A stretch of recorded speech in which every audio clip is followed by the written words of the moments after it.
Merci Dieu de bonté, merci Dieu de miséricorde, Dieu de compassion, Dieu vivant, Dieu saint.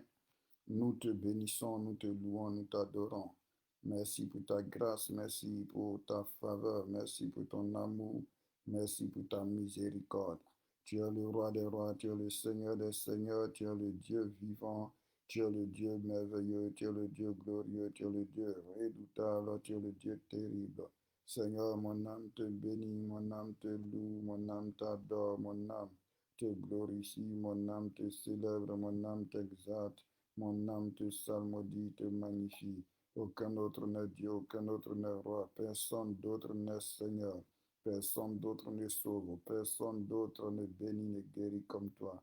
Sois béni notre Dieu, sois loué notre Dieu, sois adoré notre Dieu, sois exalté notre Dieu, sois salmodié notre Dieu, sois honoré notre Dieu. Alléluia. Il est bon de te louer, il est bon de t'adorer, il est bon de te célébrer, de te glorifier, de t'exalter, de te salmodier, de te magnifier. Tu es le Dieu de miracles, tu es le Dieu vivant, tu es le Dieu saint, tu es le Dieu puissant, tu es le Dieu précieux, tu es le Dieu glorieux. Sois béni, shalom à toi, Dorcas, que la grâce de Dieu te soit multipliée au nom de Jésus-Christ de Nazareth. Nous célébrons notre Dieu, nous exaltons notre Dieu. Demeure béni, Maman été, que la grâce te soit multipliée.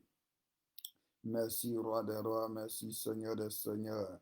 Merci, Dieu vivant, merci, Dieu puissant, merci, Dieu précieux, Dieu glorieux, Dieu redoutable, Dieu terrible. Toi qui peux tout, toi qui es capable de tout, toi qui es au-dessus de tout, c'est toi que nous louons, c'est toi que nous exaltons, c'est toi que nous célébrons, c'est toi que nous glorifions, c'est toi que nous magnifions, c'est toi que nous honorons. Tu es le Dieu de gloire, tu es le Dieu de miracles, tu es le Dieu de prodiges, tu es le Dieu saint, tu es le Dieu redoutable, tu es le Dieu terrible. Merci pour tout ce que tu fais pour nous. Merci pour tout ce que tu as accompli dans notre vie, dans le nom de Jésus-Christ de Nazareth. Merci Saint-Esprit. On va élever la voix ensemble. On va commencer à dire merci au Seigneur pour sa grâce. On va commencer à dire merci au Seigneur pour sa bonté. On va commencer à dire merci au Seigneur pour son amour. On va commencer à dire merci au Seigneur pour sa miséricorde, pour sa fidélité. Il est notre Dieu, il est notre roi, il est notre Seigneur. Il est digne de louange, il est digne d'adoration, il est digne d'être glorifié. Aucun autre Dieu n'est comme lui, aucun autre Dieu n'est semblable à lui, aucun autre Dieu n'est égal à lui. Seigneur, nous sommes dans la joie d'être dans ta présence. Nous sommes dans la joie de ta patrie. Nous te remercions, notre Père. Nous te célébrons, nous t'exaltons, nous te salmodions, nous te disons merci, Seigneur Jésus-Christ de Nazareth, pour cette opportunité que tu nous donnes encore de pouvoir nous réunir, d'être assemblés autour de toi, autour de ta parole, dans ta présence. Nous te disons merci. Merci pour nos vies, merci pour la vie de nos frères. Merci pour la vie de nos sœurs. Merci Seigneur pour ce troisième jour de jeûne et de prière, pour la force que tu nous as donnée.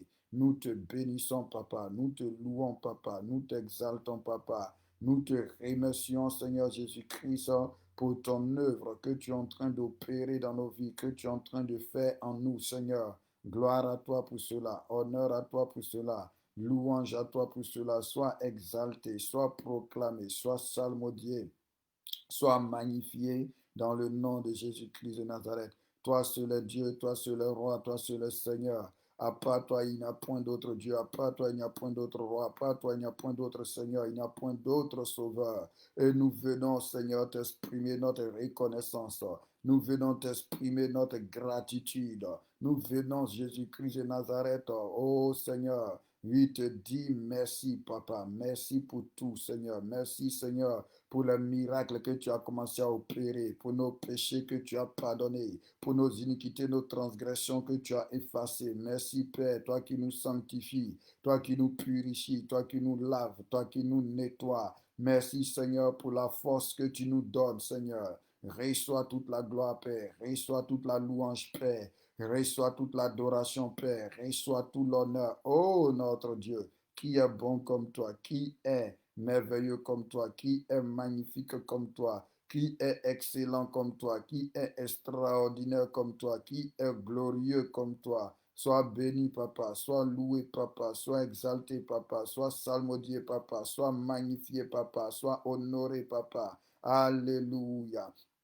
Merci pour la vie de chacun de nous, Seigneur. Merci pour la présence de chacun de nous, Seigneur. Merci pour la présence de ton esprit avec nous au milieu de nous, Père. Que la gloire te soit rendue au nom de Jésus-Christ de Nazareth. Sois encore béni pour ces quelques minutes, papa, que nous allons passer dans ta présence. Sois loué, sois célébré, sois exalté, sois salmodié, sois magnifié, sois proclamé au nom de Jésus-Christ.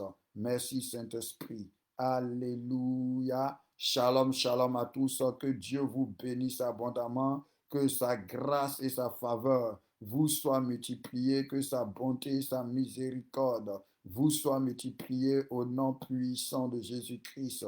Nous allons élever ensemble la voix. On va recommander ce temps de prière au Seigneur. On va demander au Saint-Esprit de venir nous assister. On va demander au Saint-Esprit de venir nous soutenir parce que nous avons besoin de lui. Sans lui, nous ne pouvons rien faire. Sans lui, nous ne sommes rien. Donc, on va demander que le Saint-Esprit nous assiste, que le Saint-Esprit nous dirige, que le Saint-Esprit nous conduise, que le Saint-Esprit nous oriente, que le Saint-Esprit nous éclaire, qu'il nous inspire. Alléluia. Que tout ce que nous allons faire soit sous le contrôle de son esprit, de sa présence, au nom de Jésus de Nazareth, qui nous introduise encore dans sa volonté, dans le mystère de sa volonté, dans le nom de Jésus-Christ.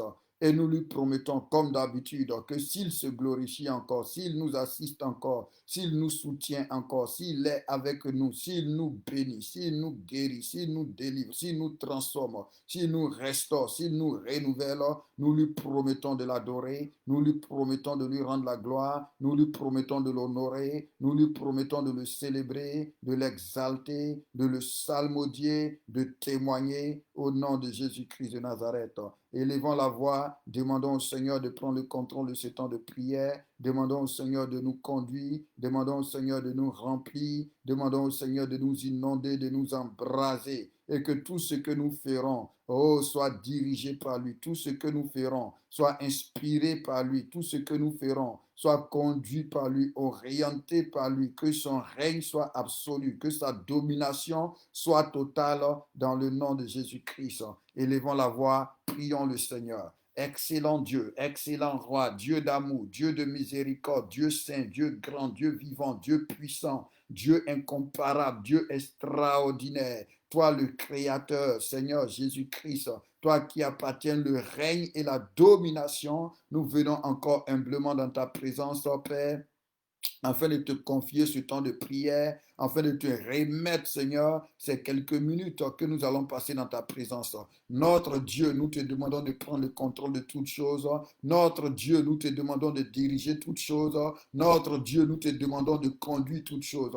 C'est toi seul qui es notre Dieu, c'est toi seul qui es notre Père, c'est toi seul qui es notre Seigneur, et c'est dans ta présence que nous voulons demeurer, c'est avec toi que nous voulons communier. Alors remplis chacun de nous de ton esprit, Seigneur mon Dieu, prends le contrôle de toutes choses, Seigneur, au nom de Jésus-Christ de Nazareth, que ta gloire soit présente, que ton esprit nous inspire, que ton esprit nous éclaire, que ton esprit nous conduise, que ton esprit nous oriente, Seigneur. Notre Dieu, viens encore nous faire du bien, viens encore nous bénir, viens encore nous purifier, viens encore nous sanctifier, viens encore restaurer, délivrer, guérir, pardonner, sanctifier, justifier, transformer pour la gloire de ton nom, Seigneur. Et nous te faisons la promesse solennelle que si tu te glorifies encore, si tu te manifestes encore, si tu délivres encore, si tu pardonnes encore, si tu transformes encore, si tu restaures encore, si tu relèves encore, si tu renouvelles encore, nous te faisons la promesse, oh notre Dieu, de te louer. Nous te faisons la promesse, oh notre Dieu, de t'adorer. Nous te faisons la promesse, oh notre Dieu, de te célébrer. Nous te faisons la promesse, oh notre Dieu, de t'exalter. Nous te faisons la promesse, oh notre Dieu, de témoigner, Seigneur.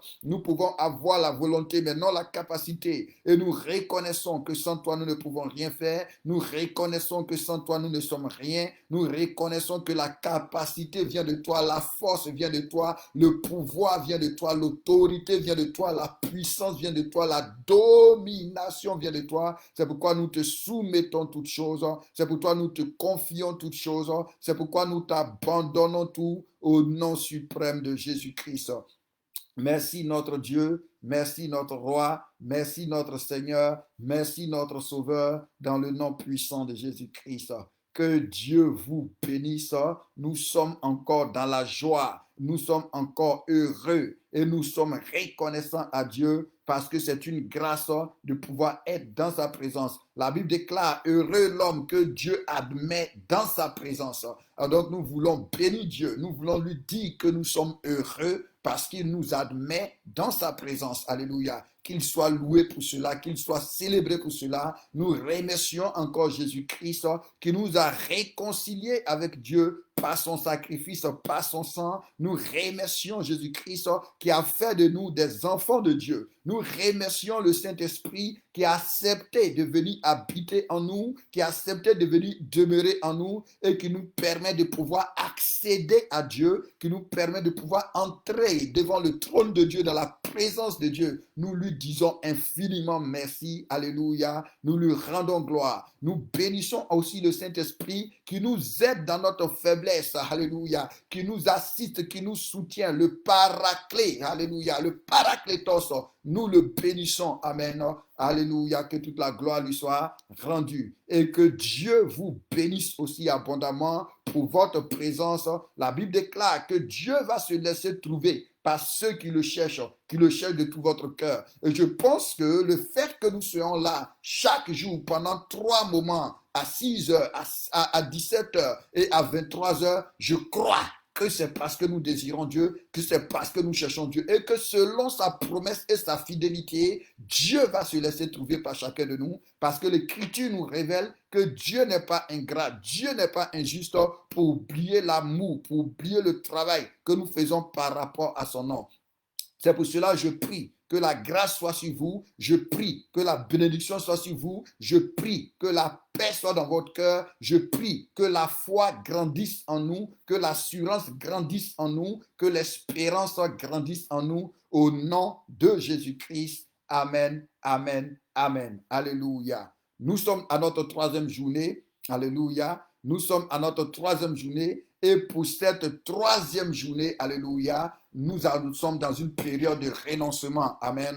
Nous avons rendu grâce à Dieu. Nous avons confessé nos péchés. Maintenant, il faut y renoncer. Parce que le proverbe 28 dit que celui qui confesse ses fautes et qu'il est de l'Est, alléluia, obtient miséricorde, mais celui qui cache ses transgressions ne prospère pas. Alléluia. Donc, nous avons confessé. Ce soir, pour cette journée, nous allons maintenant renoncer. Qu'est-ce que signifie renoncer? C'est décider d'abandonner. Alléluia. Amen. C'est-à-dire, c'est une décision volontaire que tu prends, c'est un engagement que tu prends de pouvoir abandonner, de pouvoir te dissocier, de pouvoir te détacher, alléluia, de tout ce qui était comme péché, comme iniquité, comme transgression dans ta vie. Et c'est important parce que la Bible dit dans le livre de Joël que lorsque nous allons vers Dieu, amen, nous devons déchirer nos cœurs, mais nous devons aussi partir avec des paroles. Le Seigneur Jésus nous a révélé que par nos paroles nous sommes justifiés, par nos paroles nous sommes condamnés. Donc le fait d'être devant Dieu et de prendre l'engagement devant Dieu pour dire Seigneur, je prends l'engagement de renoncer au mensonge, je prends l'engagement d'abandonner le mensonge, je prends l'engagement de me séparer du mensonge, de me séparer de la paresse, de me séparer de l'infidélité. Ça permet à Dieu de pouvoir maintenant te donner la force et l'énergie de t'aider à être séparé de ça. Parce que vous devez être conscient, mes bien-aimés,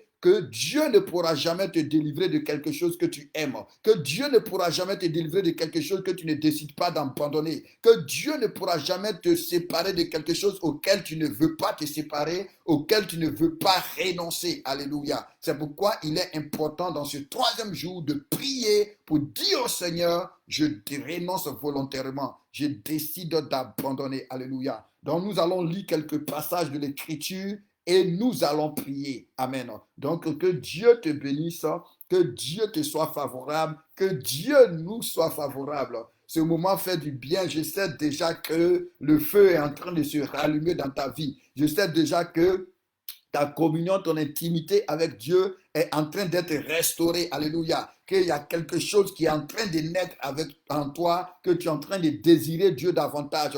Tu es en train de vouloir Dieu davantage. Tu veux plaire à Dieu davantage. Tu veux faire la volonté de Dieu davantage. Et je sais que le Seigneur, dans sa fidélité, nous soutiendra pour tous ces 40 jours et il va faire en nous ce qui lui est agréable. Soyons bénis au nom de Jésus-Christ. Donc, on prend rapidement ta Bible, on va faire nos premières lectures. On va lire le livre de Matthieu. Alléluia. Merci Seigneur. Demeure bénis ma vie. Que Dieu te soit favorable au nom de Jésus-Christ. Matthieu 16, le verset 24. On va faire un peu de lecture et après nous allons prier.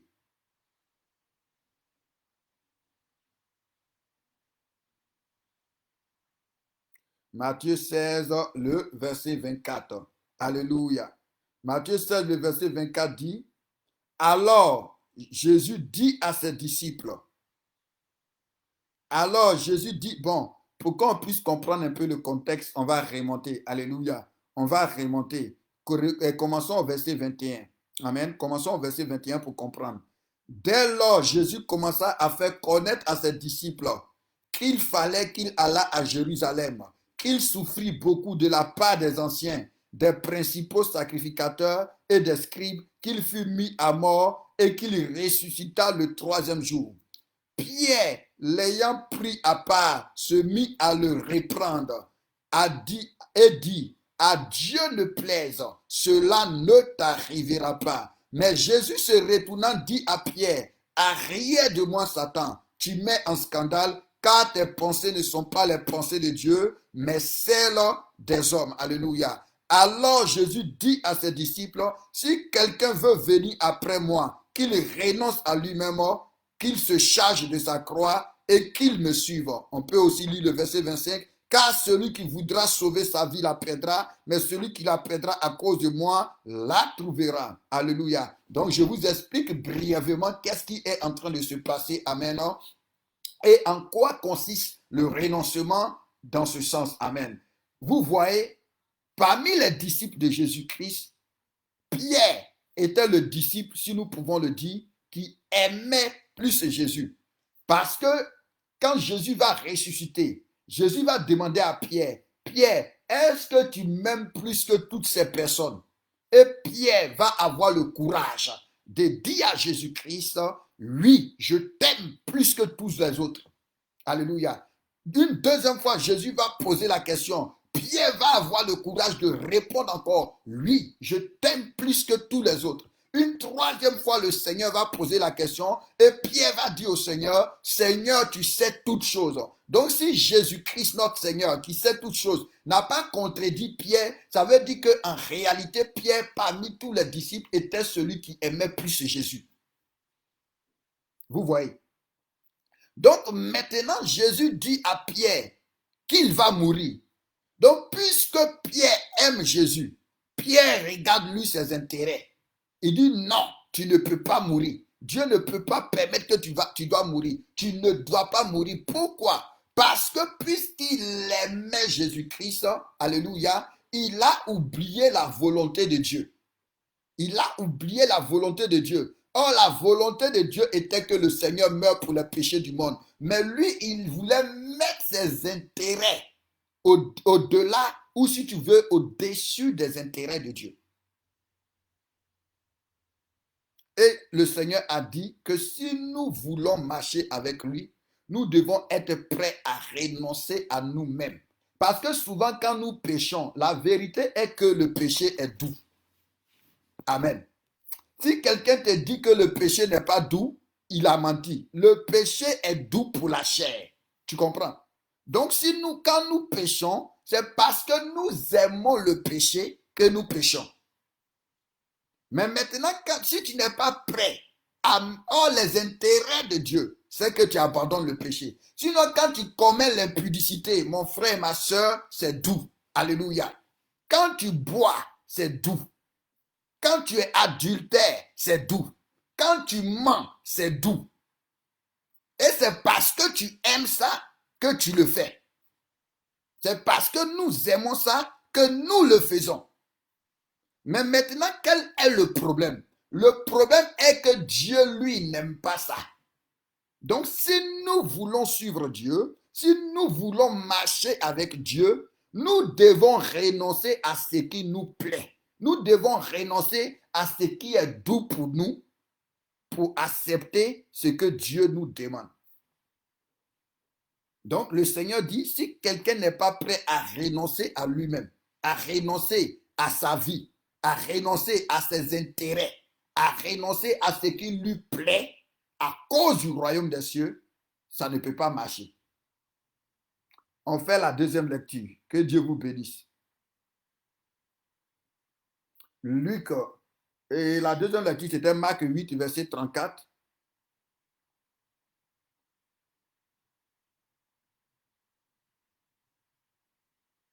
Donc, c'est la même histoire qui se répète encore. Donc, on peut commencer au verset 31.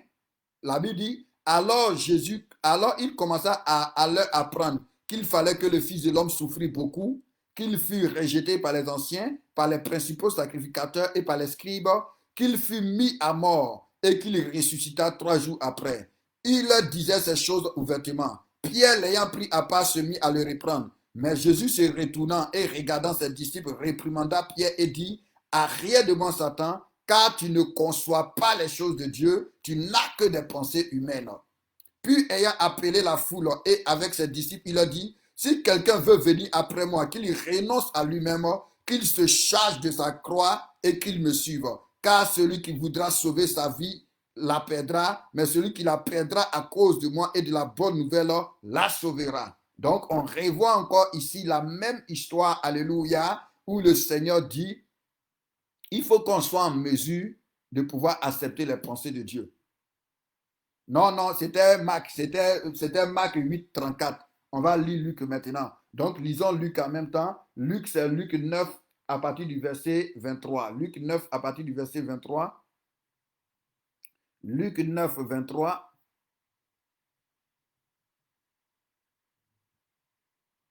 On fait cette première lecture-là et on va prier. Que Dieu vous bénisse. Luc 9, 23. Donc, c'est toujours la même histoire. Hein. Si tu commences au verset 22, tu vas voir que il ajouta qu'il fallait que le Fils de l'homme souffrit beaucoup, qu'il fût rejeté par les anciens, par les principaux sacrificateurs, par les scribes, qu'il fût mis à mort et qu'il ressuscita le troisième jour. Puis il dit à tous, si quelqu'un veut venir après moi, qu'il renonce à lui-même, qu'il se charge chaque jour de sa croix. Alléluia. Ici, on ajoute chaque jour de sa croix. Alléluia. Et qu'il me suive. Car celui qui voudra sauver sa vie la perdra, mais celui qui la perdra à cause de moi la sauvera. Alléluia. Donc, lisons aussi Luc 14, le verset 33, comme ça on a fini.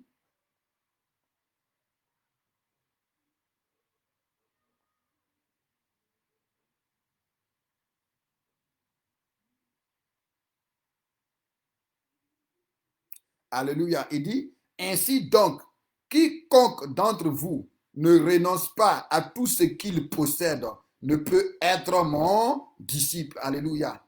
Ainsi donc, quiconque d'entre vous ne renonce pas à tout ce qu'il possède ne peut être mon disciple. Luc 14, verset 33. Alléluia. Donc, on va compléter ça en même temps avec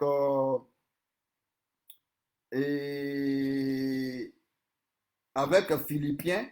Amen. On va compléter ça avec Philippiens. Philippiens 3.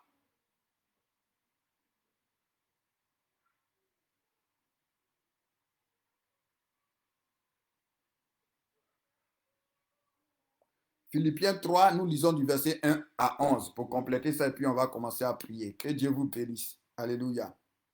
Philippiens 3, verset 1 à 11. Je pense que je ne sais pas si vous avez vu les passages là. Tous les passages là, on les a envoyés en message.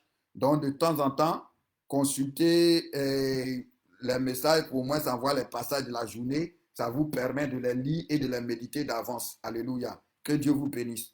Au reste, frères, réjouissez-vous dans le Seigneur. Je ne me lasse pas de vous écrire les mêmes choses et pour vous cela est salutaire. Et là, je vais m'arrêter pour ouvrir une parenthèse. Parce que souvent, il y a des gens qui se plaignent que toujours on est en train de prêcher les mêmes messages. Mon frère, un message, même si c'est toujours le même message qui est prêché, il y a toujours quelque chose à apprendre dedans.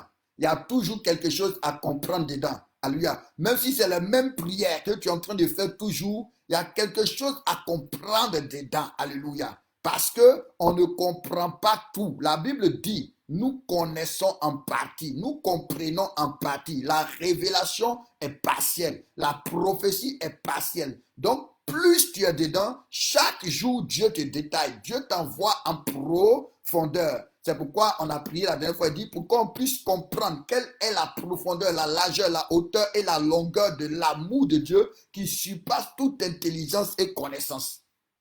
Donc, la profondeur, là, la Bible dit aussi que la profondeur appelle la profondeur. Qu'une nuit donne instruction à une autre, un jour donne instruction à un autre. Donc, il y a toujours quelque chose à apprendre, même si c'est les mêmes choses que tu entends. Souvent, l'erreur que les gens font, et puis ils ne bénéficient pas, comme c'est la même chose. Quand tu commences, il dit, oh, je sais déjà ce qu'il va dire. Je sais déjà qu'est-ce qu'on va faire. C'est une erreur que tu fais. Pourquoi? Parce qu'en écoutant, tu peux encore aller dans la profondeur. Quand on va demander à quelqu'un, est-ce que tu connais la mer? Pour quelqu'un qui a déjà vu la mer, tu vas dire oui, je connais la mer. Mais mon frère, est-ce que tu connais réellement la mer? Parce que la mer non seulement est vaste, mais la mer est profonde. Et plus tu descends, il y a des endroits même où il y a des créatures. Il y a des créatures qu'on n'a jamais vues. Il y a des créatures dont on n'a jamais entendu parler. Donc ce n'est pas parce que tu es parti une fois à la mer, que tu es rentré dans l'eau là, que quand on va dire allons-y à la mer, tu vas dire non, je connais la mer. Mon frère, tu ne connais pas la mer. Donc plus tu descends en profondeur, plus c'est toujours la mer, mais il y a des aspects que tu découvres. C'est la même chose que pour Dieu, c'est la même chose que pour Jésus-Christ, c'est la même chose que pour la parole de Dieu, c'est la même chose que pour le Saint-Esprit. Parce que ce que tu as vécu, même si c'est la même chose, il y a encore une profondeur de ce que tu as vécu. C'est pourquoi un enfant de Dieu doit être assoiffé de Dieu, doit être désiré de Dieu, parce qu'il y a toujours quelque chose à apprendre, il y a toujours quelque chose de nouveau à connaître. Alléluia. Donc, il dit, je ne me lasse pas, je ne me fatigue pas de vous écrire les mêmes choses. Et pour vous, cela est salutaire. Donc, ça va te faire du bien. Donc, quand tu écoutes là, écoute toujours comme si c'était la première fois que tu entendais cela. Ça va te permettre de capter quelque chose. Ça va permettre au Saint-Esprit de t'enseigner quelque chose de nouveau. Il dit, prenez garde aux chiens, prenez garde aux mauvais ouvriers, prenez garde aux faux circoncis. Car les circoncis, c'est nous qui rendons à Dieu notre culte par l'Esprit de Dieu, qui nous glorifions en Jésus-Christ et qui ne mettons point notre confiance en la chair. Moi aussi, cependant, j'aurais sujet de mettre ma confiance en la chair. Si quelqu'un autre croit pouvoir se confier en la chair, je le puis bien davantage. Moi, circoncis le 8e jour, de la race d'Israël, de la tribu de Benjamin, hébreu, né d'hébreu, quant à la loi pharisien, quant aux ailes persécuteurs de l'Église, irréprochable à l'égard de la justice de la loi. Maintenant, le verset 7 dit, mais ces choses qui étaient pour moi des gains, je les ai regardées comme une perte à cause de Christ. C'est ça le renoncement. Qu'est-ce que c'est le renoncement? C'est considérer Jésus comme ta plus grande richesse au point d'avoir le courage de décider qu'à partir d'aujourd'hui, moi et le péché, c'est fini. Moi et ce copain, cette copine, c'est fini. Moi et le mensonge, c'est fini. Alléluia. Mais tu ne peux pas faire ça si tu ne considères pas Jésus comme une richesse. Tu ne peux pas faire ça si tu ne considères pas Jésus-Christ comme ton trésor. Tu ne peux pas faire ça si tu ne considères pas Jésus comme ton plus grand bien. Alléluia. Donc il dit, tout ce qui pouvait être pour lui des avantages, tout ce qui pouvait être pour lui des gains, tout ce qui pouvait être pour lui des privilèges, il les a regardés comme une perte de temps à cause de Christ. Alléluia. À cause de Christ. Et même, il exagère même. Il dit, et même, Ok, circoncis, on va l'expliquer. Il y a une sœur aussi qui avait posé la question. Sois béni, mon bien-aimé Ghislain. On va expliquer circoncis tout à l'heure. Et on va expliquer circoncis tout à l'heure. Merci Seigneur. Il dit, et même, je regarde toutes choses comme une pète à cause de l'excellence de la connaissance de Jésus-Christ, mon Seigneur, pour lequel j'ai renoncé. Vous voyez? Pour lequel j'ai renoncé à tout. Donc, pour pouvoir renoncer, il faut que dans ton cœur, ton plus grand bien soit Jésus-Christ. Que connaître Jésus soit ton plus grand désir. Si ce n'est pas comme ça, tu ne peux pas renoncer. Et c'est à cause de ça, beaucoup confessent leurs péchés. Beaucoup savent qu'ils sont dans le péché et ils confessent ces péchés-là. Mais ils ne renoncent pas à ces péchés, ils n'abandonnent pas ces péchés parce que Jésus n'est pas leur trésor. Parce que Jésus n'est pas leur richesse. Parce que comme j'ai dit tout à l'heure, la vérité est que pour la chair, le péché est doux.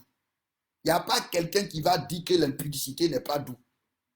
Il n'y a pas quelqu'un qui va dire que le mensonge n'est pas doux. Pourquoi? Parce que le mensonge te sauve souvent, entre parenthèses, de beaucoup de situations. Ça te facilite beaucoup de choses. Donc, c'est intéressant quand tu fais ça.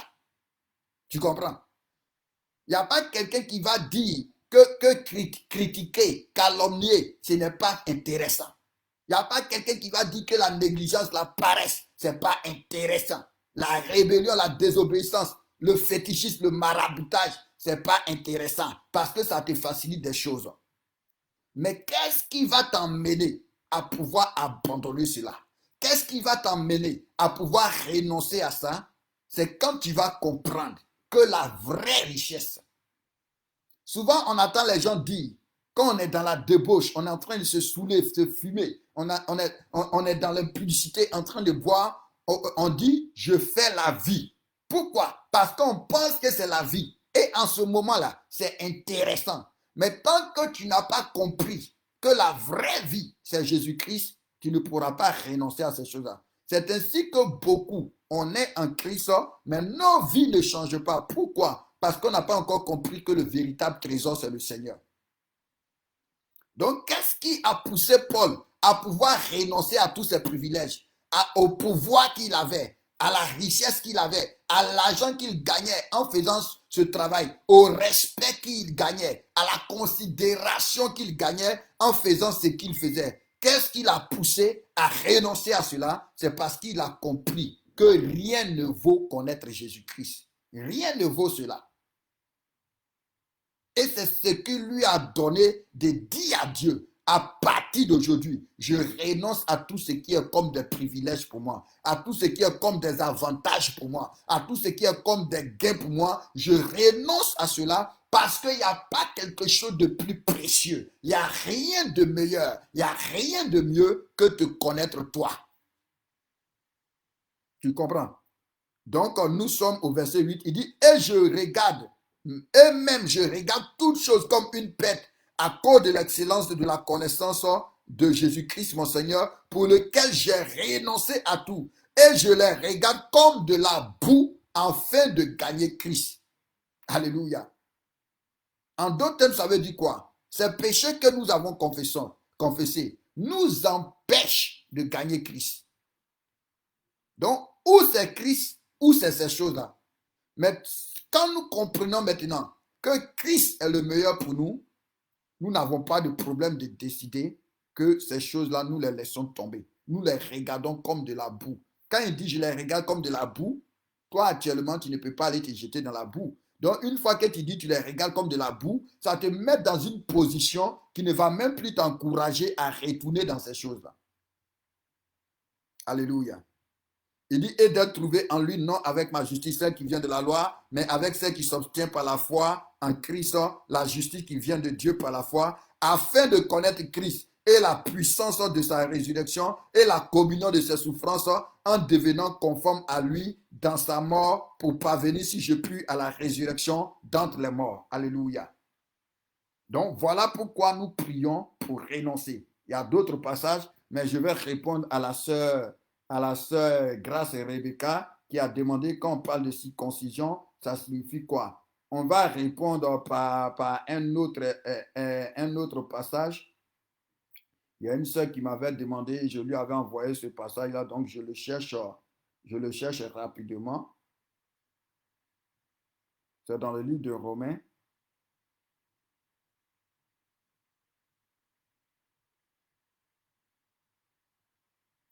Ok.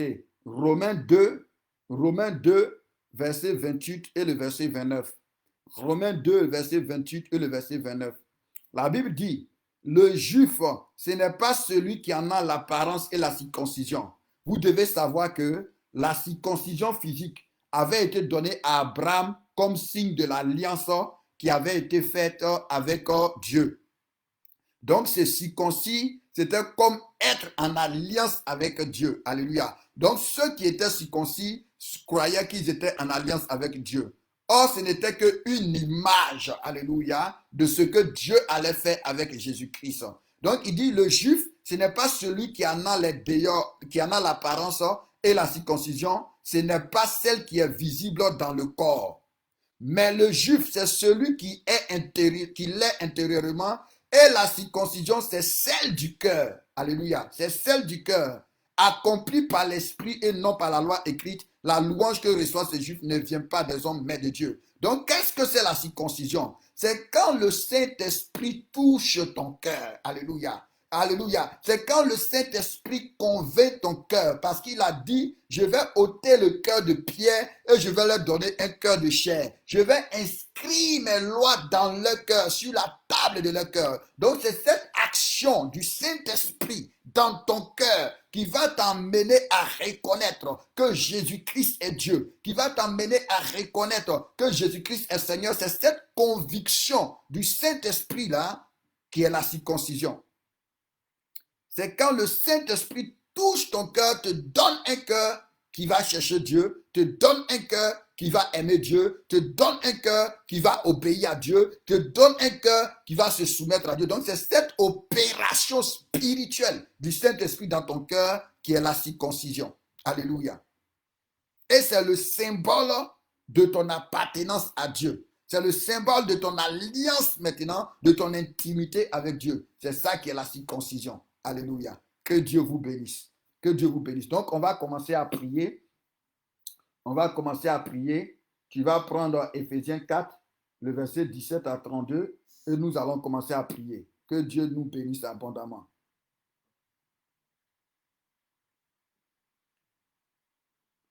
Ou bien même, ou bien au lieu d'Éphésiens 4 même, prenons Galates 5. Galates 5 qui montre un peu au moins des choses auxquelles on doit renoncer. Alléluia. Et il y a un enseignement dessus. Il y a un enseignement dessus. Si Dieu fait grâce, peut-être que pendant ces temps-là, on va en parler. Vous voyez.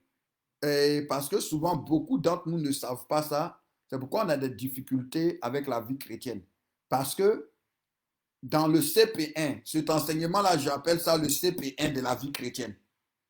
Amen. Ça, c'est le CP1 de la vie chrétienne. C'est-à-dire quoi? La vie chrétienne commence par ça. La marche avec Dieu commence par ça. Parce que le premier évangile, selon Marc, on dit commencement de l'évangile de Jésus-Christ, Fils de Dieu, selon qu'il est écrit.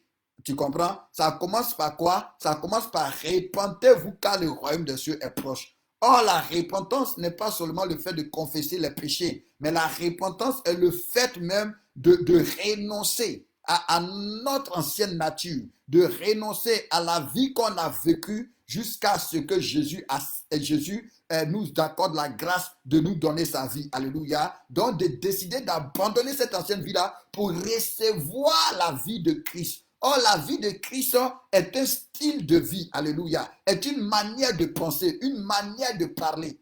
Donc souvent, quand on n'est pas passé par le CP1 pour comprendre comment ça fonctionne, on a des problèmes. On a des problèmes. Et ce CP1-là, on peut voir ça dans Hébreu. Prenons notre Bible dans le livre de Hébreu.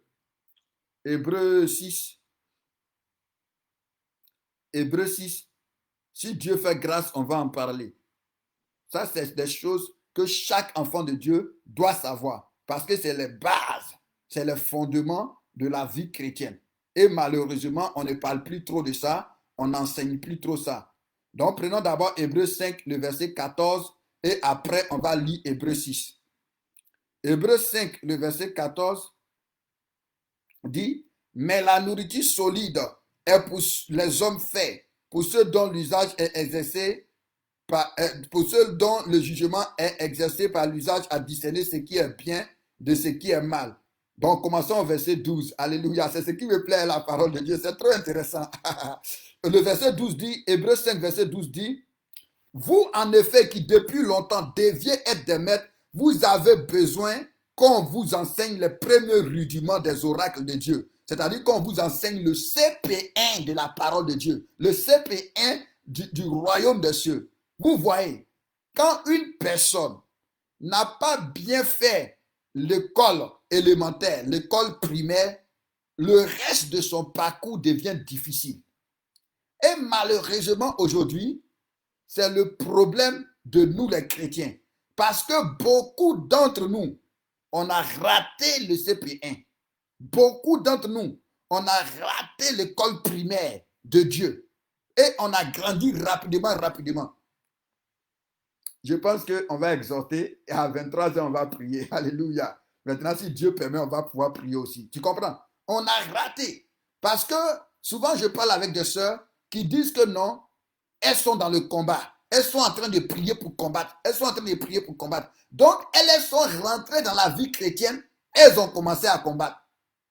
Donc, comment quelqu'un qui est né, au lieu d'abord de manger pour pouvoir grandir, au lieu de l'enseigner qu'il doit prendre le lait, et puis un peu après lui montrer comment il doit se laver, comment il doit s'habiller, et après l'entraîner quand il va grandir pour combattre. Mais toi, tu es rentré dans la vie chrétienne, toi, tu as commencé à combattre en même temps. Ça veut dire que tu as raté le CP1, tu n'as même pas fait le CP1. Donc, tout ce qui va venir après, ça va être un problème pour toi. Parce que la base a été ratée. Le fondement a été raté. Et ça, c'est le cas de beaucoup d'entre nous. Donc, il dit, vous qui depuis longtemps deviez être des maîtres, vous avez besoin qu'on vous ramène au CP1, qu'on vous enseigne les rudiments des oracles de Dieu. Vous en êtes venus avoir besoin de lait et non d'une nourriture solide. Mais souvent, ce n'est pas de notre faute. Parce que quand tu es venu à Christ, on ne t'a pas donné le lait de la parole de Dieu. Quand on a commencé à te donner de la viande, non seulement ta croissance va être problématique, mais tu vas avoir des problèmes de digestion. Tu vas être déséquilibré. Tu vas être déformé. Et beaucoup, on est déformé. Beaucoup, on est déséquilibré. Pourquoi? Parce qu'on ne nous a pas donné le lait. On ne nous a pas mis au CP1. C'est comme quelqu'un qu'on n'a pas mis au CP1. On ne l'a même pas appris à faire les A, B, C. Et directement, on t'envoie en terminale. Mais tu vas échouer. Tu vas échouer. Tu ne vas rien comprendre. Tu ne vas pas te retrouver. Ça va te créer des problèmes. Et malheureusement, souvent, c'est notre cas. Le verset 13 dit, il dit, oh, quiconque est au lait n'a pas l'expérience de la parole de justice, car il est un enfant. Mais la nourriture solide est pour les hommes faits, pour ceux dont le jugement est exercé par l'usage à discerner ce qui est bien et ce qui est mal. Donc maintenant, nous prenons maintenant Hébreux 6, le verset 1. Alléluia. Hébreux 6, le verset 1 à 3, ça va maintenant nous expliquer quel est le CP1. Alléluia. Oui. Il dit, mon frère Chekina dit la maternelle, mais ouais, tu comprends. Ça va nous expliquer qu'est-ce qu'un enfant de Dieu doit recevoir comme premier enseignement qu'il doit connaître. Hébreux 6, verset 1 à 3. Il dit, c'est pourquoi, laissant les éléments de la parole de Christ, tendons à ce qui est parfait. Donc, quels sont les éléments de la parole de Christ? C'est quand on parle de élémentaire. Donc, c'est les premières bases de la parole de Dieu. Les premières bases, les fondements de la parole de Dieu. Et c'est après ces fondements-là qu'on peut aller dans les mystères, qu'on peut aller dans les révélations. Mais il faut qu'il y ait ces fondements-là encore. Pourquoi souvent beaucoup ont des problèmes? Parce que même les fondements, tu n'as pas. Et puis, on va commencer à t'expliquer des choses difficiles. Tu ne les comprendras pas. Ça va te perturber, ça va te mélanger. Tu vas avoir des difficultés en ta sortie. Comme j'avais dit souvent à cette sœur-là, à une sœur qui me parlait de non, il faut prier, il faut combattre. Je lui ai dit, mais est-ce que toi-même tu connais le monde spirituel? Est-ce que tu sais la hiérarchie qu'il y a dans le monde spirituel? Et puis tu veux commencer à combattre. Parce qu'avant de combattre, il faut d'abord comprendre toi-même quelle est ta position. Parce qu'il y a des combats. Il y a des combats que tu ne peux pas gagner. Il y a des esprits que tu ne peux pas affronter. Mais si toi, tu ne connais pas d'abord qui toi-même tu es, quelle est toi-même ta force, quelle est toi-même ta position, tu vas aller t'attaquer à des choses et tu vas mourir. On a eu des frères qui sont morts comme ça, qui sont allés dans des forêts pour dire que eux, où les gens partaient adorer leur Dieu, où les gens partaient faire leurs sacrifices, qui sont allés là-bas pour dire que eux, ils vont chasser l'esprit là qui est là-bas. Et ils sont sortis de là-bas paralysés. Ils sont sortis de là-bas morts. On a eu des gens qui sont allés dans des cimetières pour dire qu'eux, ils vont chasser l'esprit de mort qui est au cimetière. Ils sont sortis de là-bas fous. Ils sont sortis de là-bas avec la folie. Avec la folie. J'ai connu un jeune frère qui est devenu fou. Pourquoi? Parce qu'il était nouveau. Il ne connaît rien. Il a commencé à être là, à chasser les démons, à attaquer ceci, à attaquer cela. Il a commencé à délirer. Il a été frappé de folie. Donc, il faut d'abord connaître toi-même là. Qu'est-ce que tu... avec Dieu, on ne saute pas les étapes. Et beaucoup de nous, on a sauté les étapes. Beaucoup de nous, on est passé par la fenêtre. C'est pourquoi on a des problèmes. Donc, il dit, c'est pourquoi laissant les éléments de la parole de Christ, tendons à ce qui est parfait, sans de nouveau poser le fondement. Donc, le premier fondement, c'est le renoncement aux œuvres mortes. Et c'est ce qu'on est en train de faire. Donc, beaucoup ne savent pas qu'on doit renoncer aux œuvres mortes. Que la première leçon du CP1, c'est renoncer aux œuvres mortes. C'est pourquoi la première clé pour voir le royaume des cieux, c'est de se repentir. La première clé, c'est de se repentir. Et quand on parle de repentance, là, comme je te dis toujours, ce n'est pas aller dire Seigneur Jésus, pardonne mes péchés. Tu peux dire Seigneur, pardonne mes péchés, puis tu ne t'es pas repenti. Parce que la repentance, repentez-vous, c'est quoi? C'est subir la métamorphose, le changement, la transformation. C'est ça la première chose. Pourquoi? Parce que la Bible déclare que la chair et le sang ne peuvent pas hériter le royaume des cieux. Or, recevoir Christ, c'est recevoir le royaume des cieux. Amen. Donc, il faut un nouveau vêtement. Il faut des outres neuves pour ce vin nouveau-là. Donc, la première leçon, c'est le renoncement aux œuvres mortes. Donc, tant que tu n'as pas renoncé aux œuvres mortes là, on ne peut pas continuer. Donc, il dit quoi? Le renoncement aux œuvres mortes. Et après, la deuxième leçon, c'est la foi en Dieu. C'est la foi en Dieu. Le deuxième fondement, c'est la foi en Dieu. Alléluia. La deuxième, c'est la foi en Dieu. Il y a mon frère Daniel qui est là. Quand on a parlé de ces choses, je les avais demandé, est-ce que vous avez la foi? Ils ont répondu oui. J'ai dit, ok, d'accord. Donc, on va faire la leçon de la foi en Dieu. Quand on a fini la leçon de la foi en Dieu, quand je les ai demandé, est-ce que vous avez la foi? Ils ont dit non. Parce que souvent, même comme on ne nous a pas enseigné la foi, on ne comprend pas quand on dit croire en Dieu, là, avoir foi en Dieu, qu'est-ce que ça veut dire? Oh, ça là, ça s'apprend au CP1. Donc, si tu as raté ça, tu vas avoir des problèmes tout le long de ta marche avec Dieu. C'est comme ça, beaucoup d'entre nous, on a des problèmes. Parce que, on n'est pas passé par le renoncement aux œuvres mortes. 2, on ne connaît pas la foi en Dieu. 3, maintenant, c'est la doctrine des baptêmes. Il faut aussi connaître les baptêmes. Quand on parle de baptême, là, c'est de quoi on est en train de parler. Qu'est-ce que c'est le baptême? Qu'est-ce que c'est les baptêmes? Parce qu'il y a le baptême d'eau, alléluia, il y a le baptême de feu, il y a le baptême du Saint-Esprit. Il y a le baptême des souffrances qui est toujours le baptême de feu. Donc, la doctrine des baptêmes, est-ce que tu connais ça? Après, maintenant, il y a l'imposition des mains. Aujourd'hui, l'imposition des mains, c'est tout un mystère. Il y a quelque chose dedans. Et tout ça, on apprend ça au CP1. Parce que c'est comme ça la vie chrétienne commence. C'est ça qui sont les fondements de la vie chrétienne. Et après, maintenant, on doit te parler de la résurrection des morts et du jugement éternel. Voici le CP1 de la vie chrétienne. Ça, c'est le lait. C'est le lait qu'on boit. C'est le lait qu'on boit. C'est quand tu as bu tout ça là, qu'après maintenant on peut rentrer dans les révélations, on peut rentrer dans les mystères, on peut rentrer dans des choses compliquées. Mais si on te parle des choses compliquées, quand tu n'as même pas fait CP1, tu ne connais même pas 1 plus 1 égale à 2, tu ne connais pas. Et puis on vient te dire 125 fois 125, tu vas répondre comment? C'est pourquoi notre vie chrétienne là, on a mal à la tête. C'est pourquoi notre vie chrétienne là, on a des indigections. Parce que tu n'as pas appris à digérer le lait, on vient te donner de la viande, surtout comme souvent nous on prépare nos nourritures là, on vient te donner une sauce où il y a la viande dedans, il y a le poisson dedans, il y a l'escargot dedans, il y a le crustacé dedans, il y a les crevettes dedans. Si tu manges ça, tu vas avoir des problèmes. Donc si Dieu nous fait grâce, on va revenir sur ces choses-là. On va au moins donner les 2 premières leçons, c'est-à-dire le renoncement aux œuvres mortes, la foi en Dieu. Alléluia. On va au moins parler de ces 2 premières leçons-là. Parce qu'il y a tellement de choses à dire, je ne sais pas comment Dieu va nous diriger, mais si le Seigneur nous fait grâce, pour que tu comprennes qu'il faut renoncer aux œuvres mortes.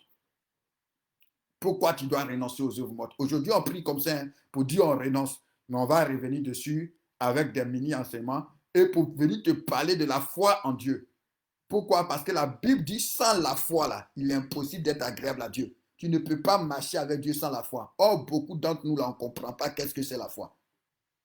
Donc, ça fait qu'on a des difficultés à marcher avec Dieu. Que le Seigneur te bénisse. Amen. Retournons dans Galates 5.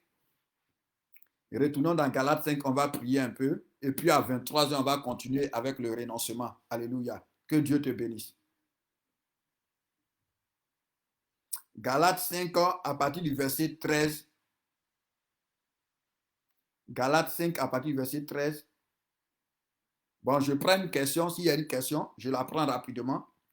De toute façon, on n'aura pas assez de temps pour pouvoir prier pour le renoncement. Donc, s'il y a une question par rapport à ce qu'on a dit, je prends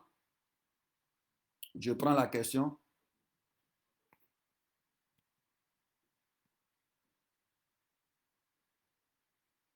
Ah, mon frère Ghislain dit, c'est ce que nous ignorons. Et si je ne m'abuse, c'est à cause de ce qu'on nous a enseigné autrefois.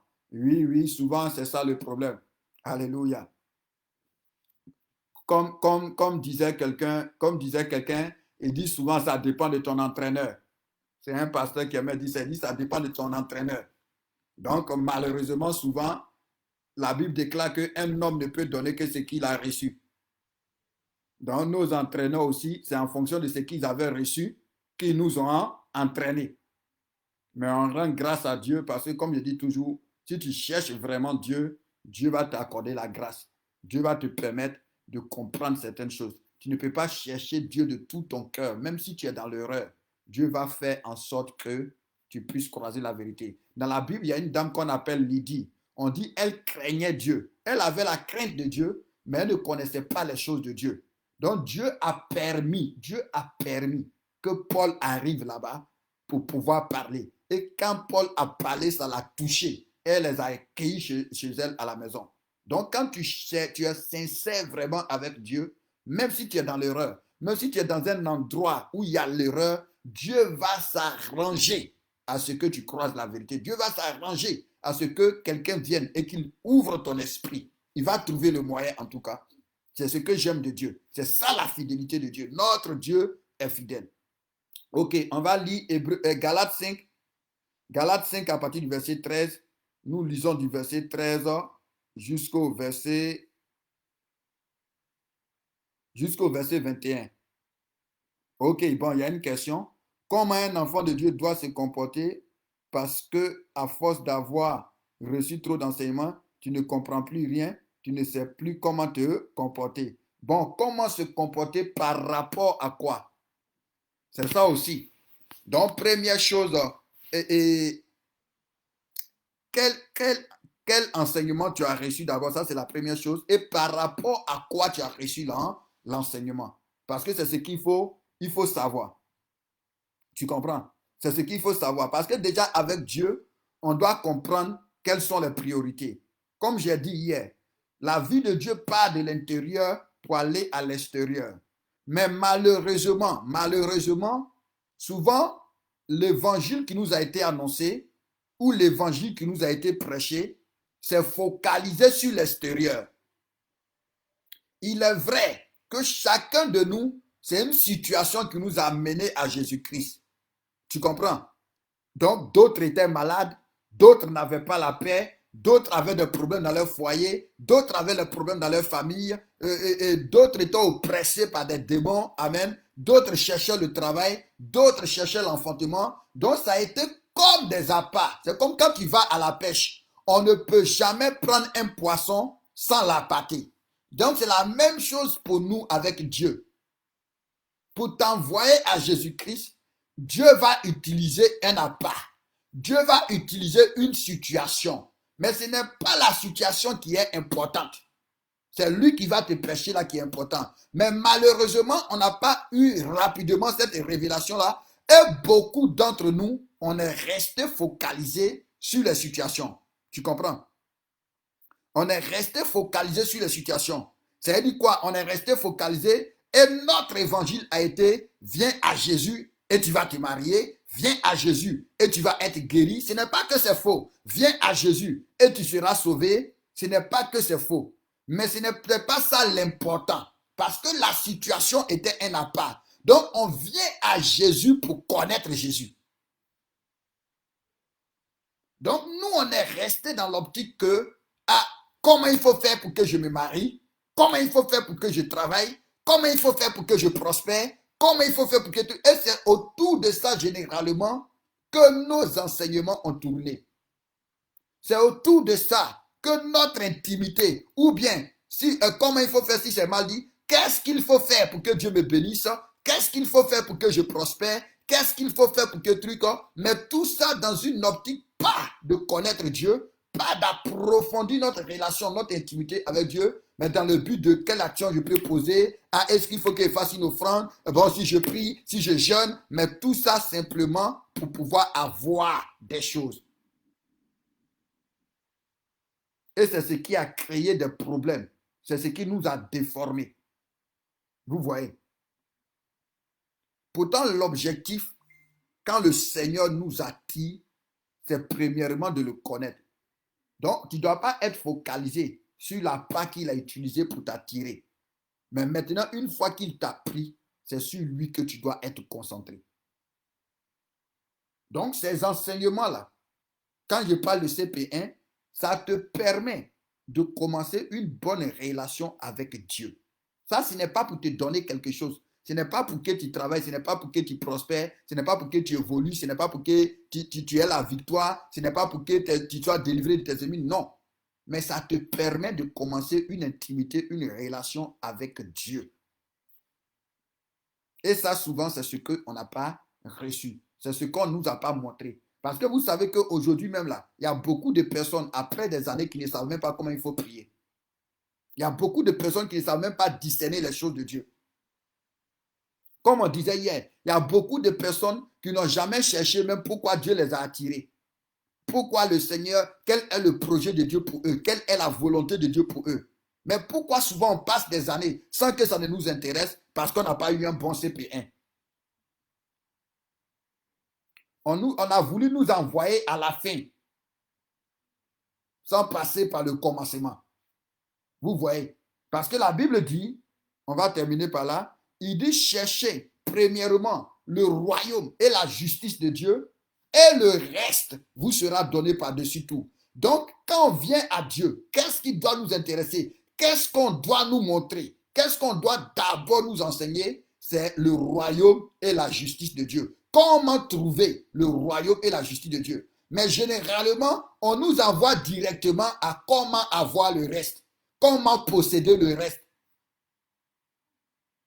Sans passer par le royaume et la justice de Dieu. Pourtant, on dit chercher premièrement. Donc, première chose d'abord, c'est le royaume et la justice de Dieu. Maintenant, quand tu as trouvé, quand tu as compris le royaume et la justice de Dieu, le reste maintenant, qui est la santé, l'enfantement, les voyages, la guérison, la délivrance, va être donné par-dessus tout. Est-ce que ça veut dire que le reste n'est pas important? Non, ça ne veut pas dire ça. Le reste est important, mais le plus important, c'est le royaume et la justice de Dieu.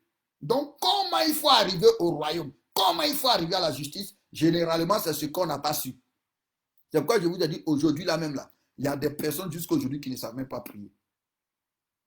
Qui ne savent pas comment avoir une intimité avec Dieu, une relation avec Dieu. Ça fait que souvent, même quand ils commencent, après 5 minutes, déjà, ils sont perdus. Pourtant, si on dit de combattre, ils peuvent combattre jusqu'à 1 heure de temps, 2 heures de temps.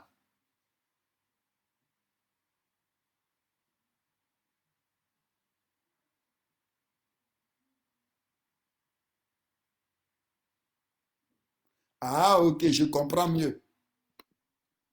Je comprends mieux.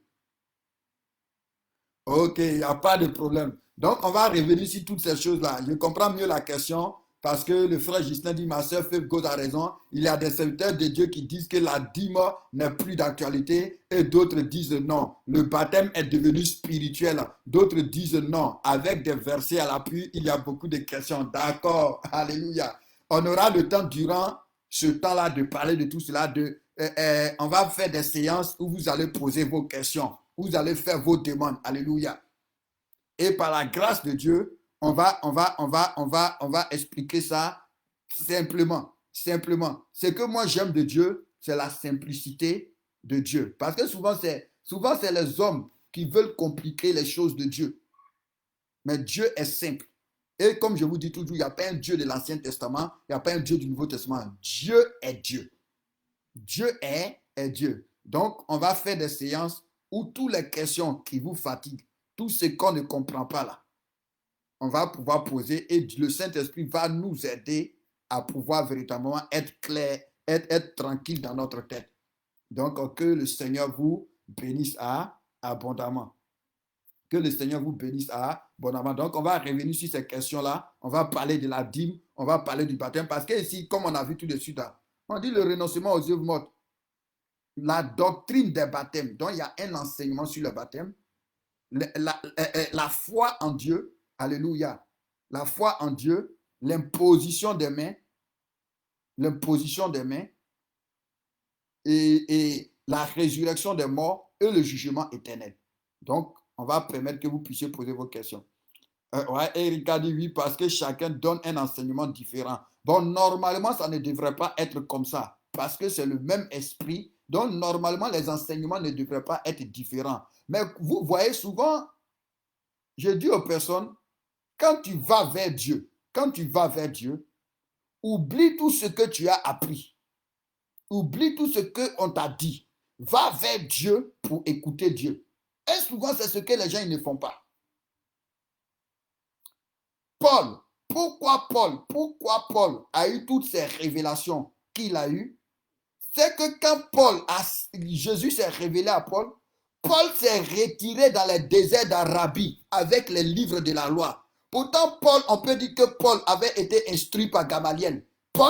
On peut dire que Paul était un docteur de la loi. Mais quand Jésus s'est révélé à lui, il a oublié tout ce qu'il avait appris. Tout ce qu'on l'avait enseigné, il a mis ça de côté. Il a pris les livres de la loi. Il a pris les prophètes. Il a pris les psaumes. Et il est allé dans les déserts d'Arabie pour aller chercher Dieu. Pour dire à Dieu, explique-moi. C'est vrai que Gamaliel m'a parlé. C'est vrai que lui là m'a parlé. C'est vrai que tel grand pasteur m'a enseigné. C'est vrai que mon super père m'a dit des choses. Mais Seigneur, je suis confus. Enseigne-moi. C'est comme ça que Dieu l'a enseigné. C'est pourquoi il a dit, l'évangile que je prêche, je ne l'ai ni appris, ni reçu d'un homme, mais par une révélation du Seigneur. Donc, généralement, là, souvent, il y a d'autres, Dieu les appelle à prêcher, mais leurs parents spirituels les avaient enseignés avec des erreurs. Eux-mêmes, ils viennent appuyer ces mêmes erreurs-là. Sans prendre le temps de prendre la parole de Dieu. Je vous dis toujours, avant de parler de Dieu, là, la Bible, là, il faut avoir lu ça, relu ça, au moins 10 fois, 20 fois, étant en genoux, en train de prier pour dire, Seigneur, éclaire-moi. Est-ce que vous n'avez pas vu? C'est une grâce, hein? C'est une grâce de Dieu, mais il y a aussi un travail derrière. Vous n'avez pas vu que quand on est en train de parler d'un sujet, le sujet dont on est en train de parler, de l'Ancien jusqu'au Nouveau Testament, le Saint-Esprit va te donner un fil et c'est, comment je vais dire ça? C'est cohérent. Dieu est cohérent. Dieu n'est pas confus. Dieu est cohérent. Donc, pourquoi toute cette confusion-là? Parce que souvent, on ne veut pas prendre. Moi, si je me trompe dans quelque chose, Je vais reconnaître que je me suis trompé.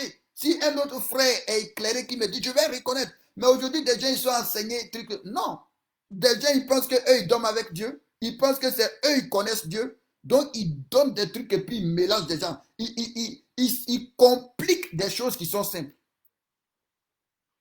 Ils compliquent des choses qui sont simples. Mais Dieu va nous faire grâce pendant ce temps. Alléluia. Voilà, un fil conducteur. Sois béni, ma soeur, ma vie. Tu comprends? Dieu est trop cohérent. Dieu est trop simple.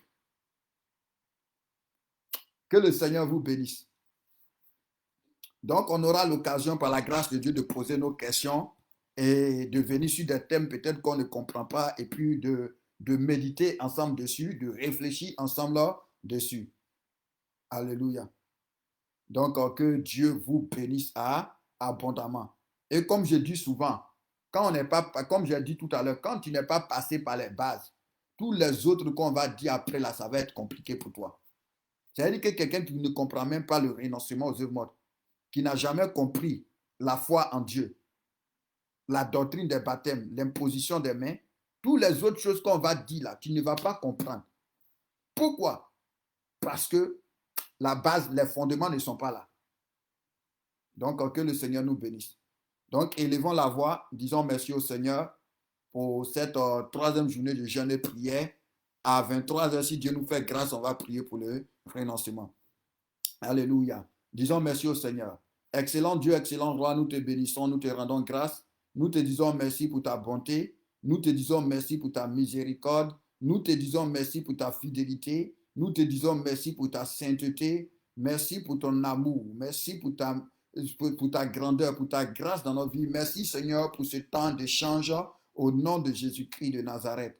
Éternel Dieu, éternel roi, c'est à toi que nous nous remettons. Nous te disons merci de nous avoir soutenus. Nous te disons merci de nous avoir assistés. Nous te disons merci de nous avoir instruits. Reçois toute la gloire. Merci pour cette troisième journée plutôt qui vient de finir, pour la force que tu as donnée à chacun de nous, même à ceux qui ont travaillé. Que la gloire, que l'honneur, que la louange, que l'adoration te reviennent et permet que, Seigneur, tout ce que nous allons prendre puisse faire du bien à notre corps, puisse nous fortifier, nous soutenir pour affronter la journée de demain. Permets dans ta grâce aussi que nous soyons tous présents, alléluia, à partir de 23h pour être dans ta présence au nom de Jésus-Christ. Amen, amen, amen, amen. Alléluia. Que Dieu vous bénisse abondamment. En tout cas, mon frère Ghislain, tu as raison. On veut retourner à notre premier amour au Cyprien pendant ces 40 jours, afin que véritablement tous les mauvais fondements soient renversés et que Dieu puisse nous construire à partir de zéro. Au nom puissant de Jésus. Amen, amen. Que Dieu vous bénisse.